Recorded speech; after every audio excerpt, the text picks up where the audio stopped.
Research design हम लोग पढ़ रहे थे, जिसमें हमारा नेक्स्ट टॉपिक है टाइप्स ऑफ रिसर्च डिज़ाइन। ठीक है, इससे पहले हम लोग ने मेथड्स पढ़े थे, कंपोनेंट या मेथड्स कि क्या क्या चीज़ों को हम लोगों को जहन में रखना है एक रिसर्च करने के लिए। हम किसी पर रिसर्च करने जा रहे हैं तो ये बहुत इंपॉर्टेंट टॉपिक है कि अगर किसी टॉपिक पर रिसर्च, किसी प्रॉब्लम पर रिसर्च या किसी पेशेंट पे रिसर्च कर रहे हैं तो किन बातों को हमें रखना है ध्यान, क्या फैक्टर हो सकते हैं, क्या उसके कंपोनेंट हो सकते हैं। ठीक है, तो ये चीज़ हम लोग ने, ये जो पॉइंट्स हैं ये अच्छी तरीके से हम लोग डिस्कस कर चुके थे। अब रिसर्च डिज़ाइन के टाइप्स पढ़ेंगे, जिसमें पहला है एक्सपेरिमेंटल डिज़ाइन। ये इम्पोर्टेंट है। एक्सपेरिमेंटल डिज़ाइन वो रिसर्च होती है जहाँ पर जिस रिसर्च, और ये बहुत कॉमन भी है। ठीक है, क्योंकि रिसर्च हम लोग को करना है तो एक्सपेरिमेंट करेंगे ना, एक्सपेरिमेंट हमें करना पड़ता है। तो ये एक कॉमन भी है और इम्पोर्टेंट भी है कि एक्सपेरिमेंटल डिज़ाइन को करने के लिए किसी प्रोजेक्ट, जो भी हमने प्रोजेक्ट को चूज़ किया है,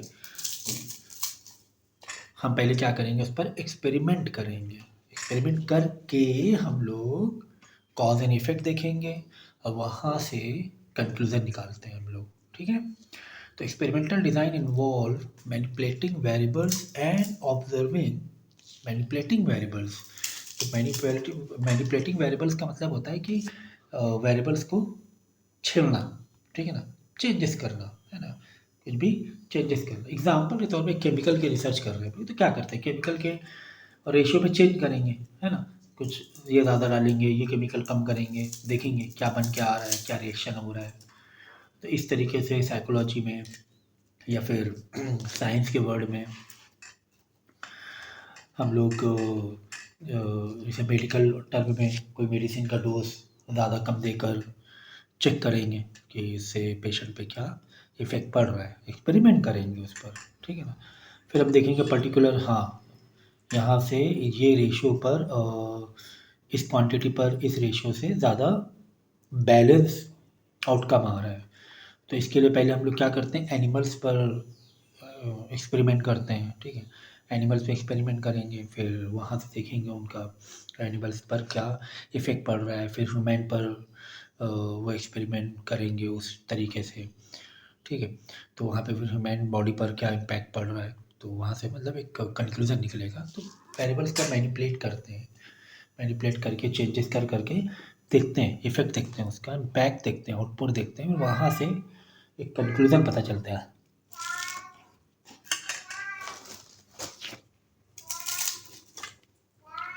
ठीक है, so participants are randomly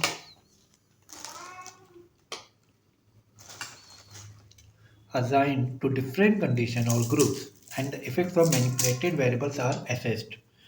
So random assignment to different condition helps control for confounding variables and establish casual relationship. Cause and effect मैंने बोला था ना, कॉज एंड इफेक्ट या कैजुअल रिलेशनशिप देखते हैं कि इस वजह से ये हो रहा है, ये क्वांटिटी देने पर इतना इम्पैक्ट हो रहा है, ठीक है ना, इतना इफेक्ट आ रहा है। तो ये एक cause and effect relation, experiment तो वही होता है ना, कॉज एंड इफेक्ट ही देखा जाता है mainly.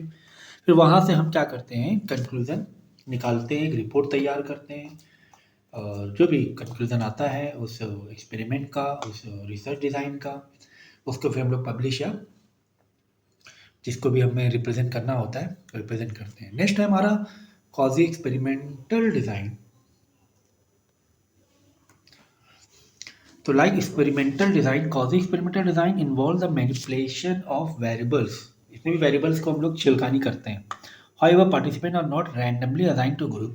The design used to when random assignment is not possible or ethical. Cause experimental design resemble experimental design but lack random assignment to condition, making them less rigorous than true experiment. Under this, researchers utilize naturally occurring groups or pre-existing condition to compare and analyze variable of interest. They are useful when randomization is not feasible or ethical. Example include pre-test, post-test design without a control group or non-equivalent control group design. तो कॉजी experimental में ये होता है कि ये ethical नहीं होता है। मतलब इसमें क्या होता है, पहले से कोई चीज़ हमारे पास वेरिएबल्स अवेलेबल हैं, उसी को चेंजेस करके हम लोग देखते हैं, उसी में क्वांटिटी कम ज़्यादा करके देखेंगे। मतलब सर रैंडम पॉसिबल नहीं है, इसमें एक पर्टिकुलर कैलकुलेशन से एक्सपेरिमेंट किया जाता है, क्योंकि ये एथिक्स नहीं होता। कोई ऐसा एक्सपेरिमेंट है जहाँ पे अलाउड नहीं है वो एक्सपेरिमेंट करना। उसे अगर एक्सपेरिमेंट होते हैं कुछ केमिकल कैसे, यहाँ पे बोलते हैं गवर्नमेंट की तरफ से गाइडलाइन होती है आप पब्लिक प्लेस में एक्सपेरिमेंट नहीं कर सकते हो, ये रिस्की है, ये ज़्यादा सेंसिटिव है ना, पॉल्यूशन या इन्वायरमेंट पे इसका इम्पैक्ट पड़ सकता है, तो ऐसे।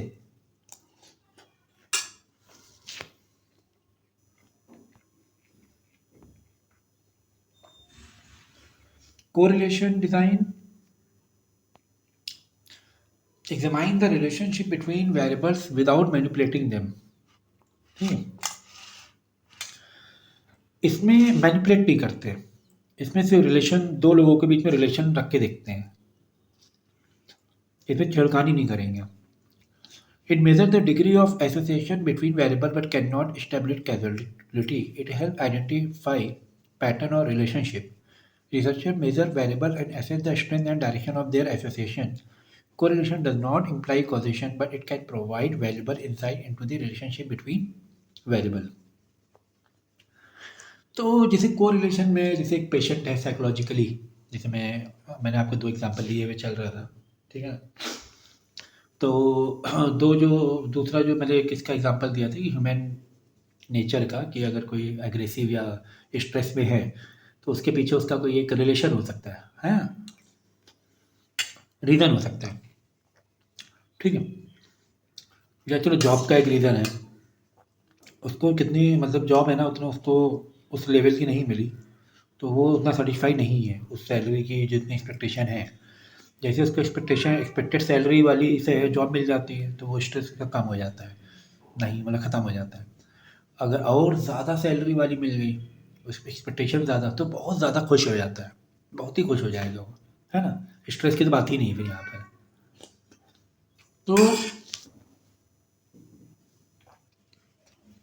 तो यहाँ पे हमने कोरिलेशन, मतलब दो लोगों के बीच में रिलेशन देखा, उसकी सैलरी जॉब एंड उसका सेटिस्फैक्शन या स्ट्रेस।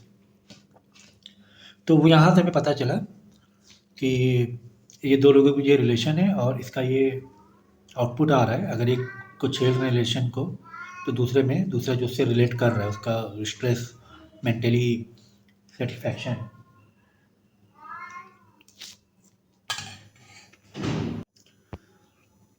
तो ये होता है correlation. Longitudinal design, longitudinal design में involve studying, observing and measuring the same variable in group of participants over an extended period. This design help examine changes development over time, track changes and provide insight into developmental process and the stability of behavioral traits। ठीक है, इसमें हम लोग manipulate नहीं करते हैं variables को, हम उनको वक्त देते हैं, टाइम देते हैं, ठीक है ना। दही जमाना है, अब दही जमाने आपने दही जमाने रखा, बार बार उसको छेड़ोगे नहीं, आप उसको टाइम दोगे, हाँ चलो रात में रखा सुबह तक जमेगा, उसको ऐसे स्टेबल रखो, वक्त दो, है ना। कोई पेशेंट है, इमोशनल ब्रेकडाउन है अगर, तो कभी कभी अब उसको वो भी कर सकते हो आप, उसके अंदर उसको बाहर ले जाओ, घुमाओ फिराओ, थोड़ा माइंड डाइवर्ट करो, तो ये तो हो गया आपका फिर कोरिलेशन में हो गया, या एक्सपेरिमेंटल में भी हो सकता है वो, क्योंकि हम एक्सपेरिमेंट कर रहे हैं उसको और उसको वापस नॉर्मल लाने की कोशिश कर रहे हैं। लेकिन उसी को अगर लॉन्गिट्यूडनल वे से डील करना उस पेशेंट को, हम क्या करें, उसको टाइम देंगे, वक्त देंगे, ठीक है। धीरे धीरे इसका जो इमोशनली जो टूटा हुआ है, ब्रेकडाउन हुआ है, ये धीरे धीरे बोलते हैं ना भर जाते हैं जख्म, वैसे। Cross section design studies data is collected at a specific point in a single time from different groups or individuals.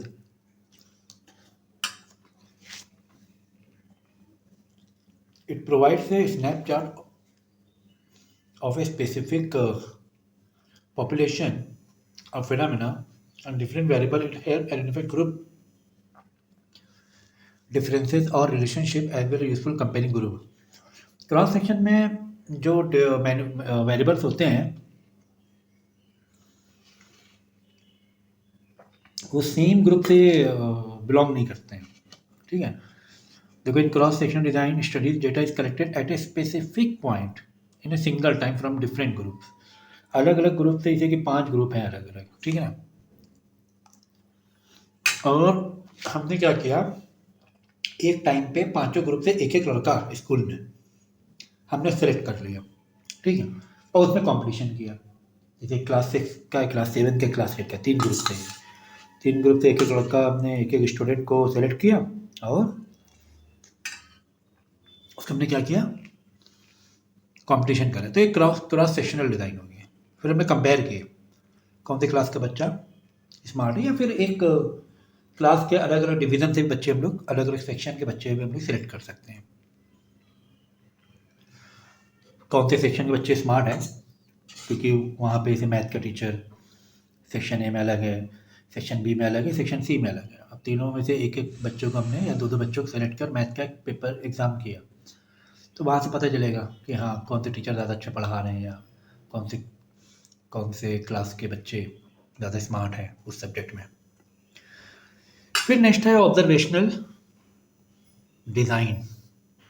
Observational design में हम लोग ऑब्जर्व करते हैं बिहेवियर को, मैनिपुलेट नहीं करेंगे, ऑब्जर्व करेंगे धीरे धीरे क्या चेंजेस हो रहा है, क्या चेंजेस हो रहा है, क्या चेंजेस हो रहा है, ठीक है ना। तो यहाँ पे देखो लिखा है कि विदाउट डायरेक्ट इंटरफेरेंस और मैनिपुलेट नहीं करेंगे, हम लोग चेंज ऑब्जर्व करेंगे, ठीक है ना।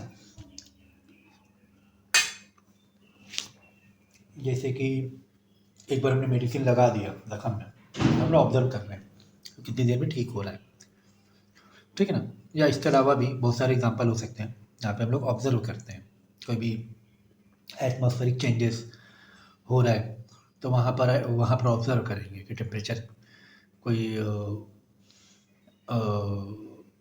वोल्केनिक ये हुआ, डिसरप्शन हुआ, तो वहाँ पे टेम्परेचर आसपास का बढ़ जाता है, तो ऑब्जर्व करेंगे टेम्परेचर कैसे बढ़ रहा है, फिर धीरे धीरे कम हो रहा है, तो वहाँ पे ऑब्जर्वेशन।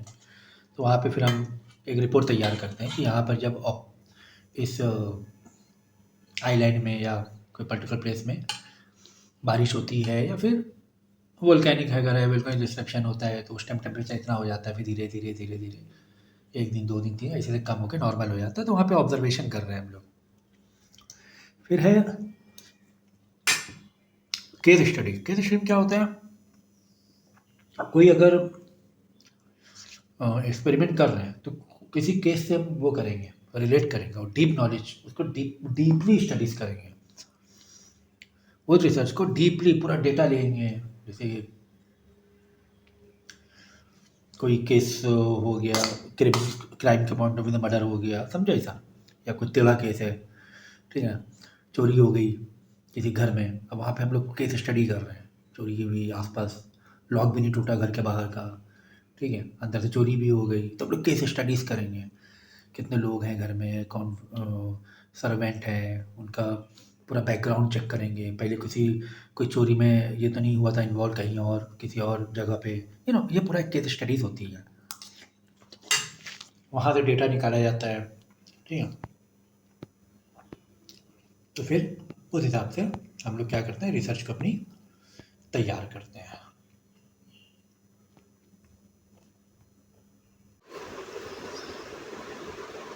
सो नेक्स्ट टॉपिक हमारा research design in psychology.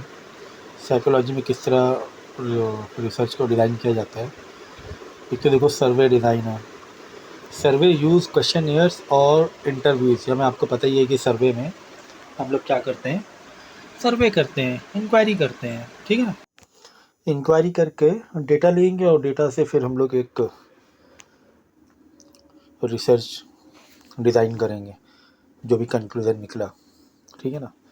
Questionnaires भी हो सकते हैं, रिटर्न में भी हो सकता है, वो इंटरव्यूज़ होते हैं, ठीक है, इंक्वायरीज़ होती हैं, और रिटर्न में भी हो सकता है, फॉर्म फिल करने वाला भी हो सकता है एमसीक्यू बेस पर, या फिर डायरेक्ट फेस टू फेस भी हम लोग बात करते हैं जाकर। फिर नेक्स्ट है factorial design. Research design with two और मोर इंडिपेंडेंट वेरिएबल और factor each studies at a two more level, ठीक है, दो अलग अलग उस पर हमें रिसर्च करनी है। एग्जांपल के तौर पे किसी एरिया में वहाँ पे एजुकेशन लेवल, ठीक है ना, कि एजुकेशन और इसके लिटरेसी रेट क्या है, लिटरेसी रेट, और उसी एरिया में हमें हमें रिसर्च करना है एग्जांपल के तौर पे पब्लिक का गवर्नमेंट के लिए कितना ये है, सर्विसेज से कितने सेटिस्फाई हैं। तो ये दो अलग अलग हो गया है ना। एक लिटरेसी रेट की अलग टीम है, वो रिसर्च कर रही है, और इसके लिए अलग एक टीम है और रिसर्च कर रही है उस पर्टिकुलर एरिया के लिए।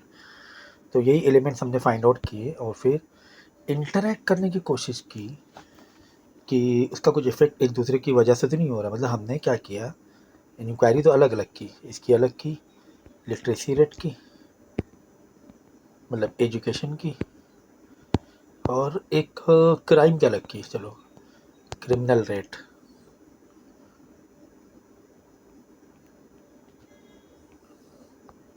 ठीक है,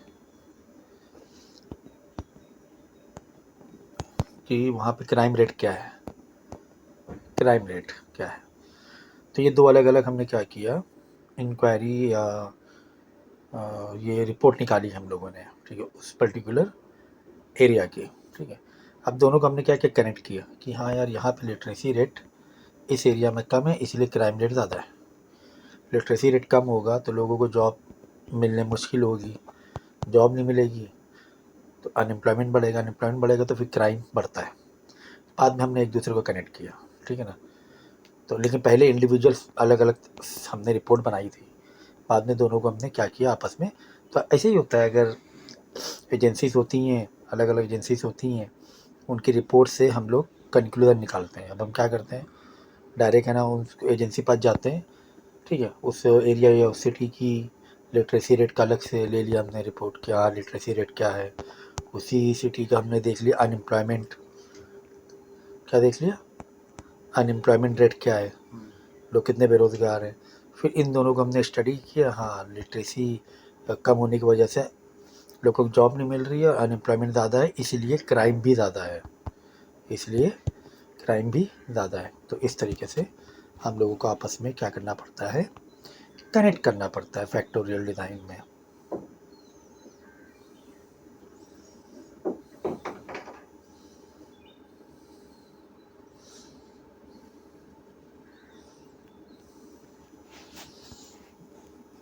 फिर Meta analysis is a statistical technique that combines and analyzes the result of multiple studies to draw overall conclusion. It helps identify pattern or trend across studies and provides a quantitative synthesis of research work. तो Meta analysis मतलब एक something in physical output, physical report, मतलब जो दिख रहा है, कुछ होता हुआ दिख रहा है, कुछ चेंजेस होता हुआ दिख रहा है, मेटा बोलते हैं उसे, जैसे मेटाफिजिक्स, मतलब समथिंग इम्प्रूव्ड, कुछ प्रूफ दिख रहा है, सामने सामने दिख रहा है, लोग यकीन कर सकते हैं। होता है ना, कोई चीज़ नहीं दिख रही तो लोग जल्दी यकीन नहीं करते हैं, कितना भी आप हम लोग लॉजिक देते हैं तो फिर बाद में उस पर ट्रस्ट करना पड़ता है, ठीक है ना। लेकिन सामने ही दिख रहा है अगर कोई, अभी अर्थ की रिविलेशन में लॉजिक्स और लॉजिक बेस पर हम लोग यकीन करते हैं, हाँ ठीक है इस तरह अर्थ का रिविलेशन हुआ होगा, लेकिन अब सामने दिख तो रहा नहीं क्योंकि तो हज़ारों लाखों साल पुरानी बात हो गई, लेकिन उनकी थ्योरीज, लॉजिकल थ्योरीज बेस पर हम लोग यकीन करते हैं, ठीक है। अब यही चीज़ अगर मेटा में आ जाए तो वहाँ पे सामने दिख रहा होता है चीज़ें कि हाँ ये टेक्टोनिक प्लेट्स में आपस में क्या करती हैं, फ्रिक्शन करती हैं और उससे अर्थक्वेक आता है, ठीक है ना।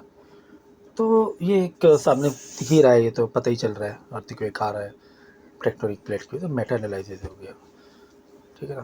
तो ये चीज़ होती है, इसको इसमें है ना, मतलब कंक्लूज़न जल्दी निकल आता है और ट्रस्टवर्दी कंक्लूज़न होता है। तो खैर अब इस चैप्टर का कंक्लूज़न क्या है, इस चैप्टर हमने क्या पढ़ा, और research design is backbone of psychological inquiry, enabling research to uncover the intricacies of human behavior and cognition। ठीक है, तो अब साइकोलॉजी में रिसर्च डिज़ाइन तो क्योंकि किसी भी चीज़ में कोई भी चीज़ हो, चाहे वो साइकोलॉजी हो या मेडिकल लाइन हो, फिज़िक्स या ज्योग्राफी, जो भी लाइन हो, तो रिसर्च तो होती है ना मेन। वहाँ से तो चीज़ें बनती हैं, वहाँ से उसका सॉल्यूशन निकलता है। अगर रिसर्च नहीं होगी तो सॉल्यूशन कैसे निकलेगा? तो बैकबोन होता है ये तो एक साइकोलॉजिकल इंक्वायरी का। रिसर्चर को पता चलता है बहुत सारे रीजंस, कोई भी प्रॉब्लम्स के क्या रीजंस हैं वो पता चलता है, उसका ट्रीटमेंट कैसे होना है वो पता चलता है।